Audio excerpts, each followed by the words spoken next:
If you reach that next level of success, there's going to be new challenges that you face and have to figure out. So I think holding on to that as some end goal that's going to lead to some secret of happiness and success, you often end up disappointed.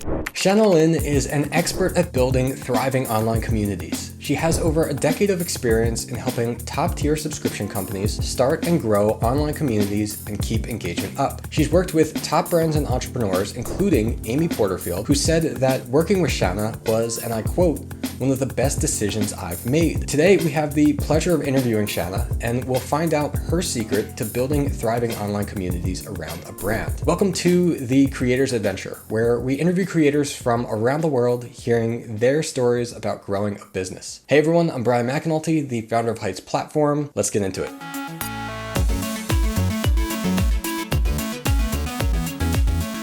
Many have asked me what software I use to record such high quality video for this podcast. I use Riverside, and what's great about Riverside is it records the local camera feed from you and your guests around the world, which means crisp 4K video without having to worry about blurriness due to internet hiccups. Riverside is also a great editor, fitting with my philosophy of making it easy for yourself to create because there is nothing that your guests or you have to download. We also use Riverside's AI magic clips to find interesting moments for our episode intros. And I'm happy to announce that Riverside is sponsoring this episode. And if you sign up at creators.riverside.fm/creatorsadventure and use code creatorsadventure, you'll get 15% off. You can find the link in the episode description as well. Now back to the show. Hey everyone, we're here today with Shana Lynn. She is the trusted advisor for top-tier subscription companies looking to create thriving communities and increase retention. With over a decade of experience, she offers a unique blend of proven principles and data-driven strategies. Shana, welcome to the show. Hey, thanks for having me, Brian. Yeah, I'm glad to talk with you today. My first question for you is, what would you say is the biggest thing either that you did or you are doing that has helped you to achieve the freedom to do what you enjoy?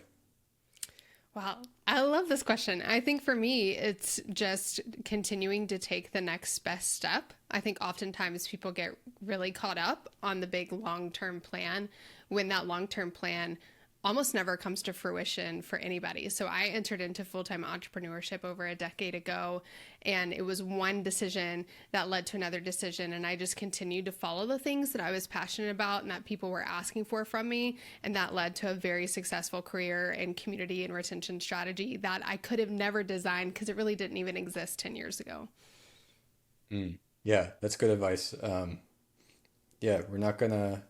We're not about to turn this podcast into like all about mindset or Buddhism or something, but I want to add to that it's very easy as an entrepreneur to think about only that end destination and not enjoy where you're at.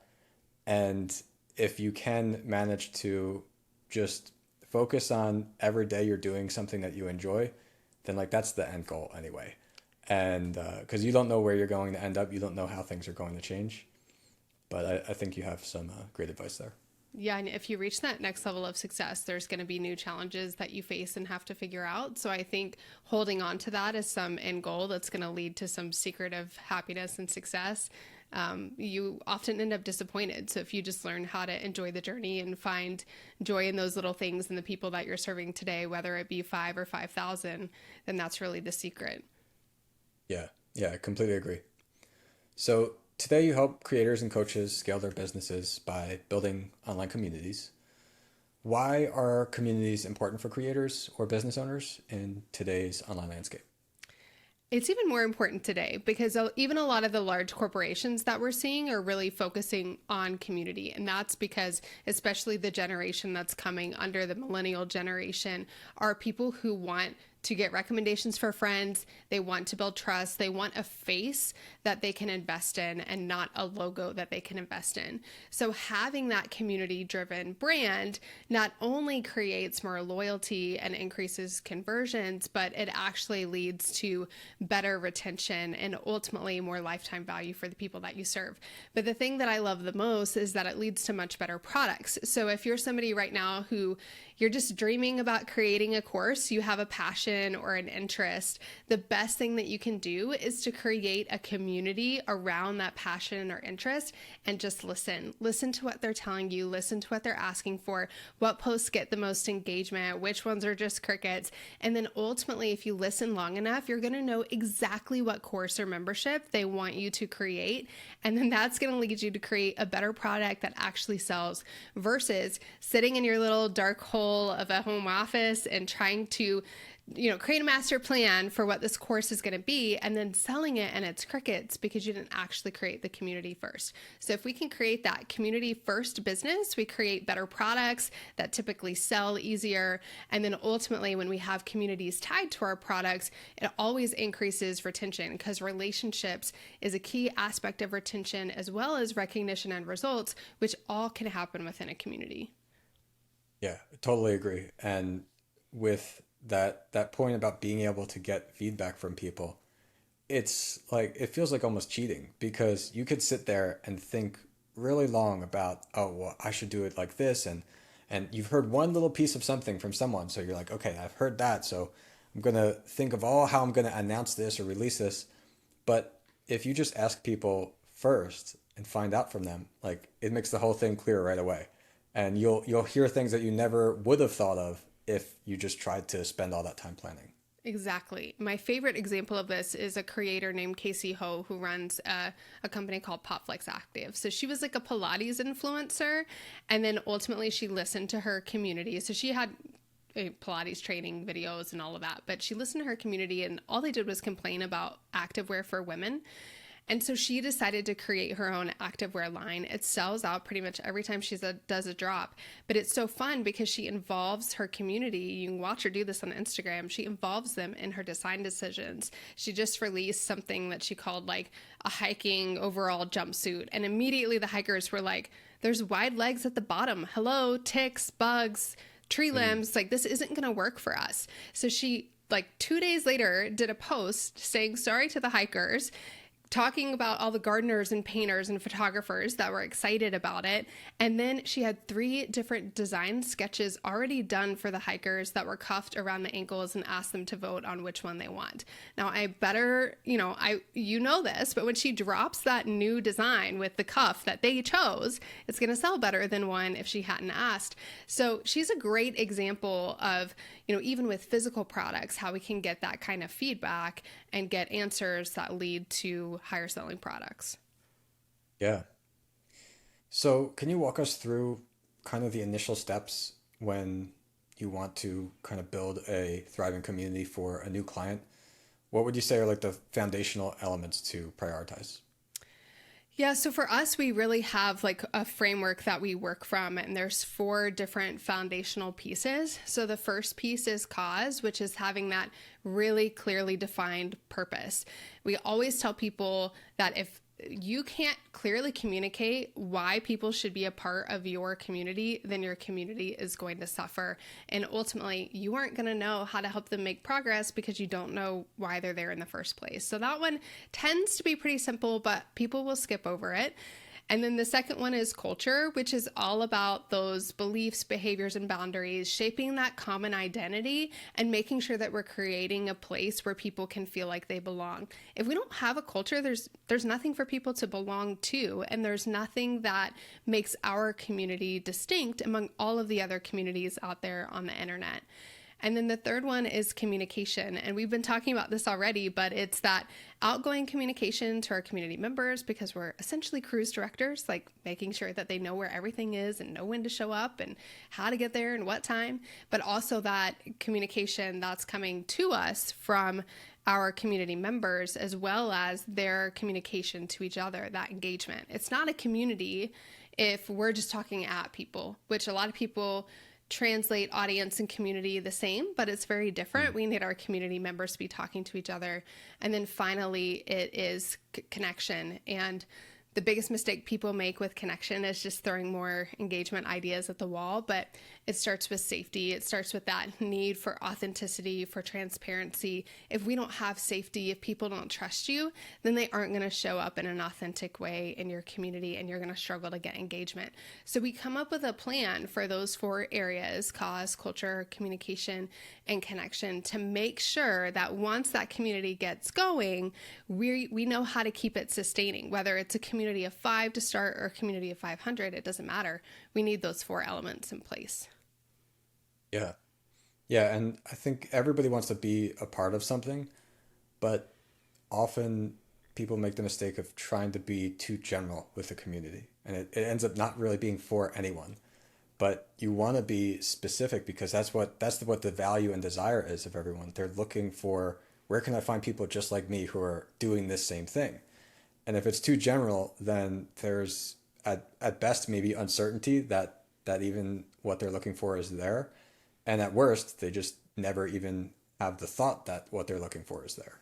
Exactly. I have a lot of friends who have memberships in the art space and the painting space, but they can all actually support each other because each of them teaches in a unique way and attracts a unique audience. And so one of them, she didn't even intend to do this, but most of her people in her community, although she's young and in her, mid 30s, most people in our community are retired. They're over the age of 65. She never marketed specifically to that audience, but that just tends to be who was attracted to the type of painting and art that she teaches. And so she's really leaned into that, and that's ended up creating a really unique place in her community. So all of these artists doing the same thing can support each other because they're each teaching something in a unique way. They have a unique community and a unique culture that makes it a great experience for people who are a right fit. Yeah. Yeah, that's great advice. And actually, I did a podcast yesterday with artists who are collaborating together. And I think that is a missed opportunity of many creators, that if someone's in a similar space, like, they don't have to be competition. You can actually find ways to bring that audience together, and benefits everybody. Yeah, it definitely does. And I think, when we have this competitive mentality, we get too focused on what everybody else is doing, and we stop just listening to our community and listening for what they want. Yeah, yeah, true. So we saw on your website, like, you've worked with many high profile clients, such as Amy Porterfield, who's really renowned in the course creation space. Can you share what you would think maybe is a standout example of a community that you worked with, and kind of detail how you transformed it from struggling to thriving? Yeah. Okay. So one great example is, and I won't say exactly who this client is because I don't have permission, but they had a coaching community, a multi-million-dollar membership community that they had launched. And when we first started working together, they had 88% retention, which seems like to a lot of people a really great retention. But when you get into thousands of members and you're losing 12% of those every single month, you have to be acquiring or selling a whole lot of people in every single month just to sustain that membership number. So we were able to get them up to a 94% retention rate, which has completely revolutionized their business from a profitability perspective, a revenue perspective. And how we did that was helping them do a lot of the things we've been talking about, get more focused. So they had a pretty broad coaching perspective. They felt like the topic was niche, but it was so broad that when people came in, they didn't know what results they should expect or what they should be doing to make progress. They lacked that kind of clarity. And once they got in, they had a ton of courses on a lot of different topics to help you achieve a lot of different goals inside of your life and business. And that ultimately leads to overwhelm. When there's no clear path and no clear direction, people get really overwhelmed. And then they also are doing the same thing on the marketing side, which marketing and course and membership success go hand in hand. Because if we're marketing with 6 different webinar topics, for example, then people are coming in with 6 different expectations that we now need to try to meet effectively, which is really hard to do. Now, a lot of platforms out there, I know you all have really done a good job at this, of giving people the ability to create more customized and personalized experiences depending on their needs. So we are getting better at serving different people's needs within the community. But ultimately, if we're not really clear on that one purpose why people are here, so that we can help them make progress, then it makes everything else, the communication strategy, the connection strategy, makes everything else really hard. So we just really narrowed in, we rebranded, we redid the website design and everything else so that we could focus in that onboarding, which is the most important part of every course and membership after the sale is onboarding. We could focus that onboarding in to help them get quick wins and have a clear path to success inside of the program. Yeah. Yeah, the onboarding is super important. And like that was such a huge kind of fundamental reason of why I wanted to build the software that I ended up building in the first place. Because years ago, back in like 2012, 2013, we have these incredible digital marketers that they sell you on this result they're going to teach you, and you buy it, and then it's basically like a couple of videos behind the paywall. Yeah. And it's not really their fault, but the technology wasn't really allowing them to create a better experience.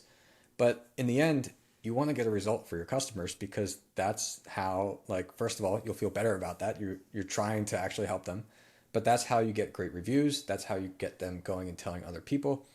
And so much of that comes from that initial experience of like kicking it off right. So they get onboarded and then they get this habit of engaging. Because otherwise, I think it's a lot harder to like bring them back in later and say, hey, like you signed up for it. I noticed like a couple weeks have gone by, you didn't do anything. They kind of like lost some of the hype that they had right when they bought it. You got to like go back to it. Yeah, exactly. And we're in the attention game. And it's really hard to get people's attention nowadays. I mean, it's always been hard, but it's even harder now.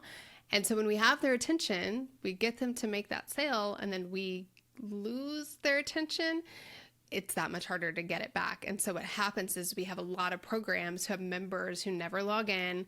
They're completely inactive. They don't make progress. They're asking for refunds or they're canceling right away. And that was our fault because we did a terrible job at keeping their attention and guiding them from one step to the next through our onboarding experience. Yeah. Yeah. I also want to go back to the point that you mentioned about that retention. So for those watching or listening who you have a community, but it's not like a membership subscription. When you have a subscription model, it's really important to keep attention to your member retention, not only for like engagement of everyone in the community, but for your revenue and your growth.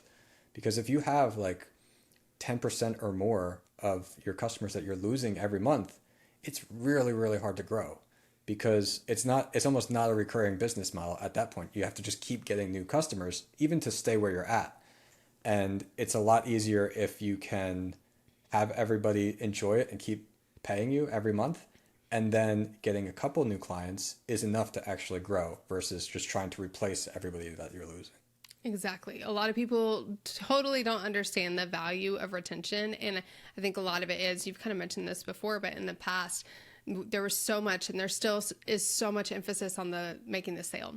There's so much emphasis on marketing and sales and that, creation of that initial product, that people don't realize that the actual profit margin in a business is made in keeping your customers longer, whether that's keeping them in your recurring revenue model, so that subscription-based model, or whether that's selling them a course and then sending them to other courses or other programs that you have. It's way easier to get an existing customer to continue to buy from you or buy from you again than it is to convince a stranger to buy from you for the first time. Yeah, definitely. And I think that many newer creators overlook that. They think, I got these customers, how do I get more? Well, if you have another product already, the people who are most likely to buy that other product are your existing customers. Exactly. And then what happens is they put all their attention back on marketing and sales, and they don't really focus on helping their people get results, and then they lose those existing customers. Yeah. So we talked about, you just mentioned the importance of onboarding. What do we do? Let's say that we've got a community and we messed up and the engagement, we're just really struggling with it. How can we go to try to get some of that back if we already have a community and we're just not happy with where it is currently? Yeah, so go back to those 4 principles we talked about: cause, culture, communication, and connection, and outline the strategy that you want. Reimagine this community that is thriving around a solid cause, a really clear culture, great communication strategy, and a safe place where people feel like they connect. Imagine what that looks like and build that out.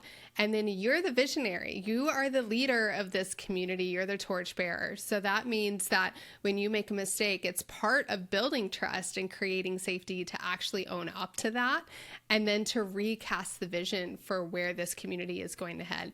So we often have with clients what we call realignment moments, where we sit down, we come up with a new strategy, we come up with this new compelling vision for a community, and then we go into the community and any way we can communicate with them, whether we are sharing a video or doing a post or doing email, we do it all. And we apologize to them for not caring and cultivating the kind of community that we wanted.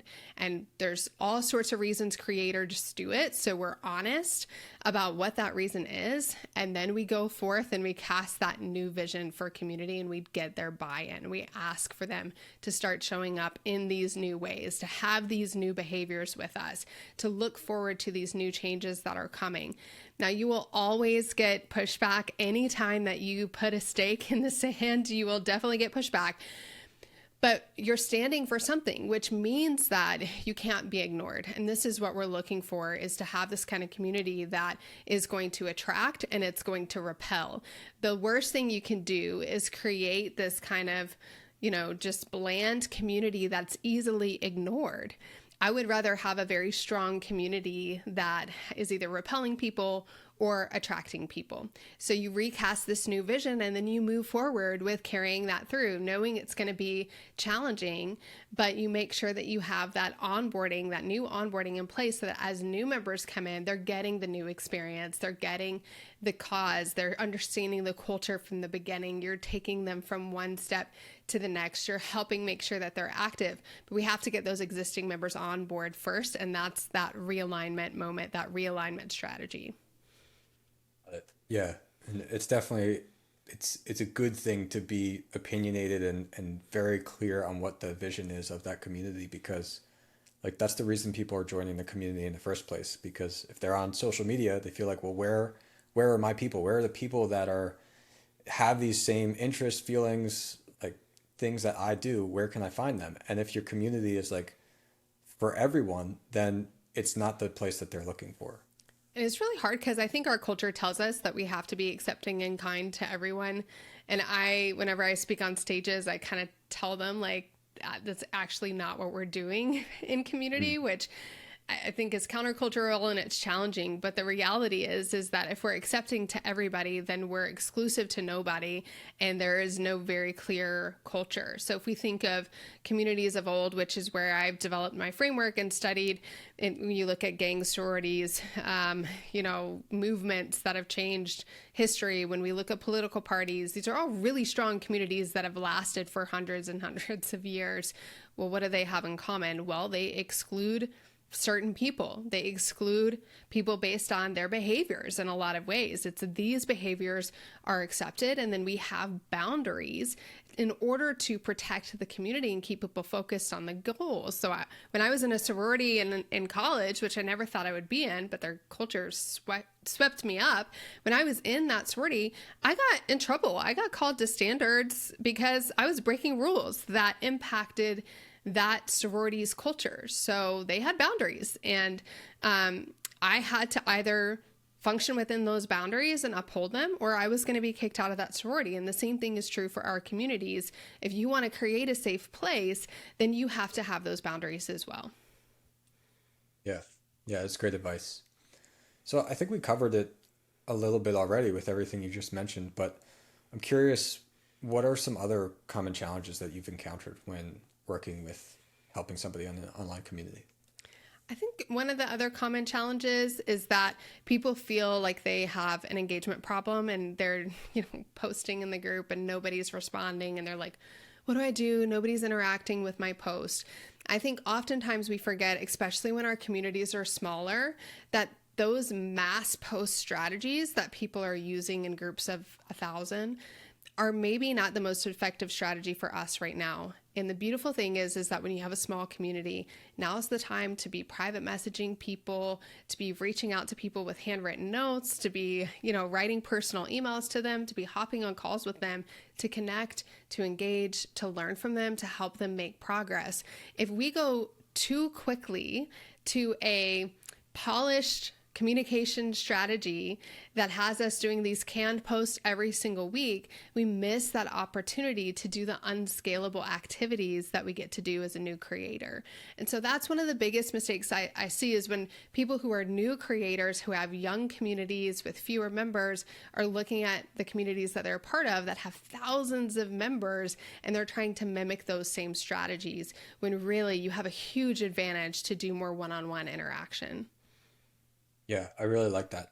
I think that is really excellent advice. And those people that you do that one-on-one interaction with, if it's a call, if it's a private message, a handwritten note, whatever it is, those are the people that then ideally become like these flagship members of your community.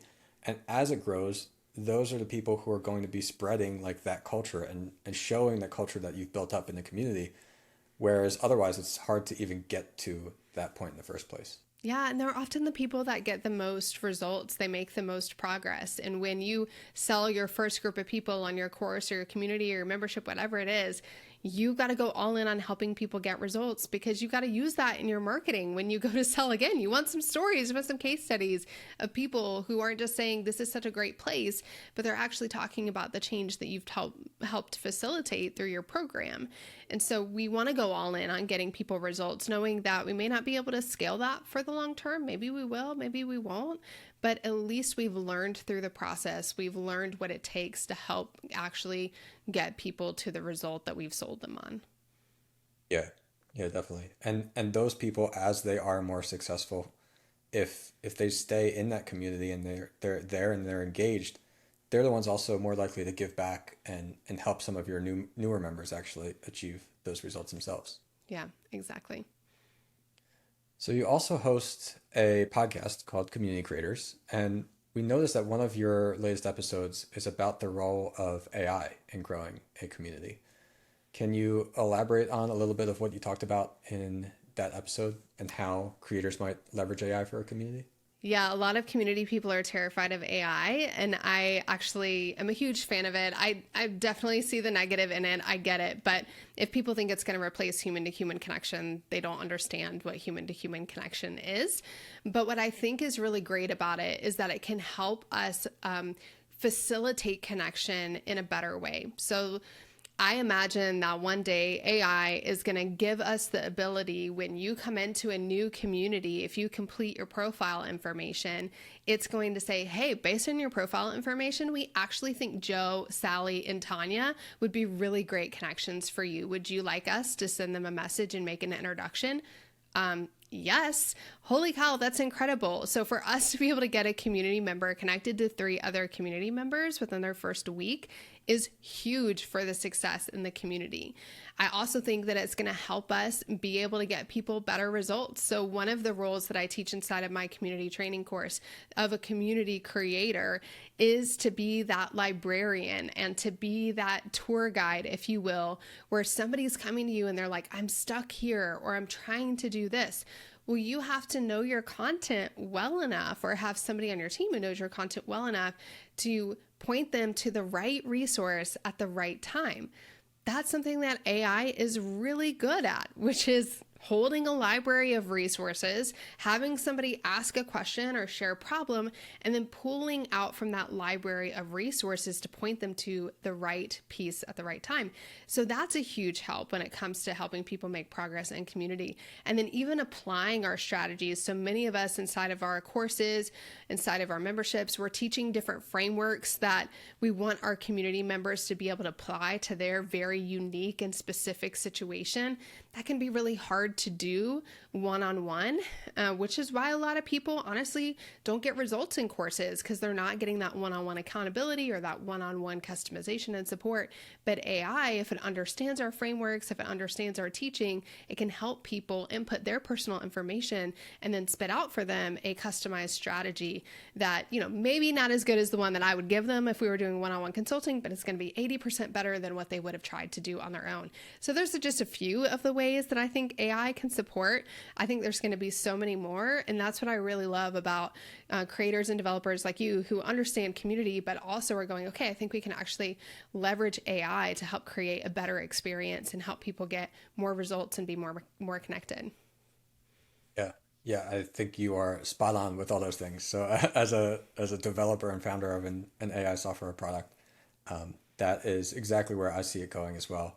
And I am so excited for, like, communities are going to only get bigger with, like, as AI advances. Like, not only will we want to have the human connection still of finding people that are like-minded, but as you said, it's going to help everybody connect to the right people and have the AI actually match you.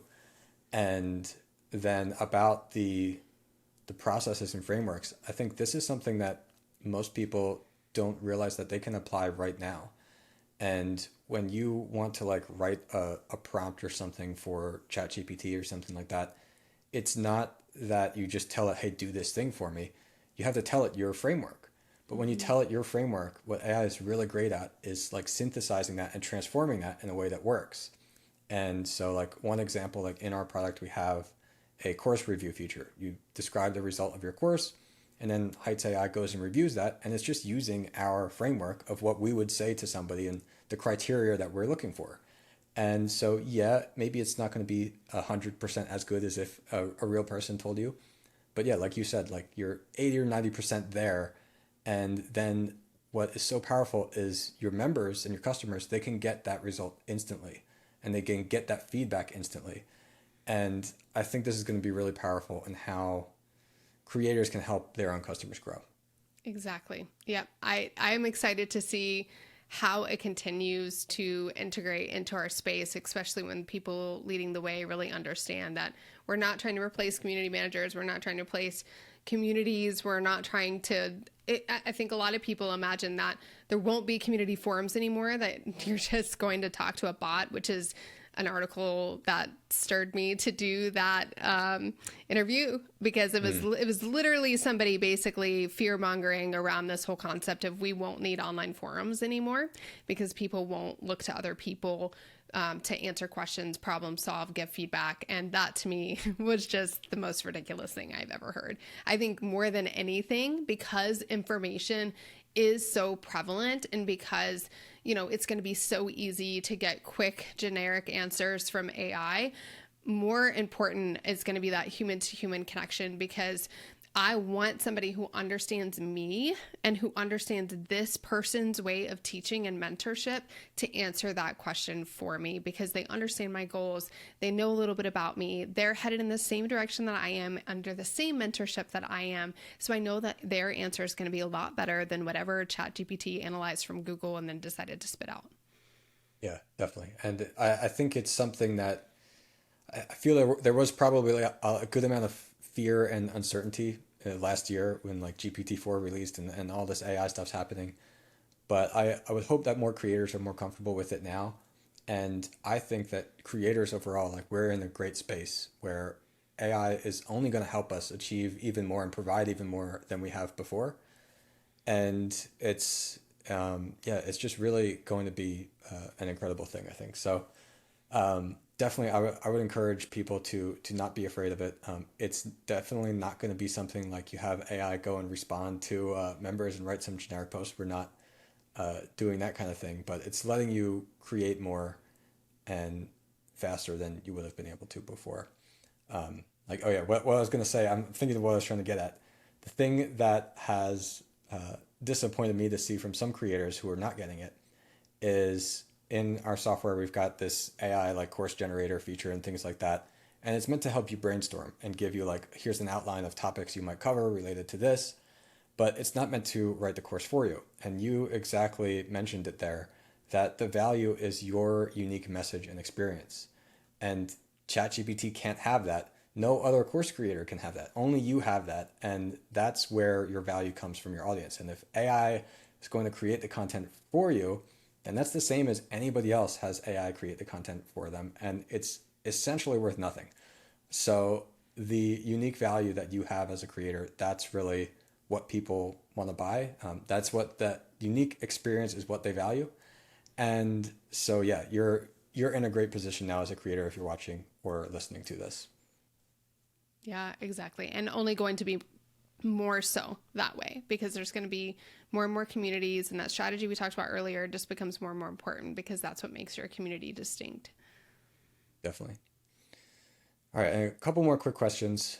One, we could probably get into this a good amount, but I'm curious if you could give maybe like a couple top tips of the best ways to promote an online community. I think the best way to promote it is in everything that you do, invite people to join the conversation that's happening in your community, especially if it's a free community. When you're posting on social media, when you're writing emails, you should always be featuring conversations and questions that are coming up inside of your community so that it feels really natural. Somebody in my community asked this question the other day. Here was my response. I thought you all might find it valuable as well. By the way, if you're not part of this community, come hang out with us. Here's the link to join, right? Same thing in your emails. It's that same kind of communication where, hey, if you want a place where you can discuss topics like this, or if you want to continue this conversation that we're having on the podcast, we're going to be continuing it inside of this community. So hop on in and join. So we always think about what's going to be that central hub. And if that community is your central hub of the way that you nurture people or of the way that you serve people, then everything else should be a spoke that's leading back into that. Yeah, I like that. And I think for most people, it usually should be that central hub because you have social media, you have people could be commenting there, but some of those people might be haters. Some of those people may not be people that you really like. Your community is for all of your true fans, the people that you do really like, and then you get to spend time with them there and they get to spend time with each other. Exactly. All right, awesome. So I've got one more question, and that is I like to have every guest ask a question for the audience. So if you could ask any question to our audience, something you're curious about, something you kind of want to get people thinking about, what would that be? The thing I really want people thinking about is probably the reason that most clients who have had lots of success in the community space end up coming to me, which is they don't love their community anymore. And so if you ask yourself this question of, do I love the community that I've created? Is it a place that I want to be and that I want to spend time? And if so, what makes it that? How can I do more of that? And if not, what would it take to make it a space that if I had to choose between Netflix and checking in on this community and hanging out, I'm going to choose checking in on this community and hanging out. Because I think oftentimes when we don't love our community, we stop showing up, and that's when everybody else stops showing up too. Yeah, that's a great question. All right, Shana, well, thank you so much for coming on the show. Before we get going, where else can people find you online? Yeah, so my podcast, Community Creators, you can just go to shanalynn.com and you can go to connectionideas.com. We have 77 different connection ideas for you to create more engagement in your community. All right, awesome. Shana, thanks so much. Yeah, thanks for having me.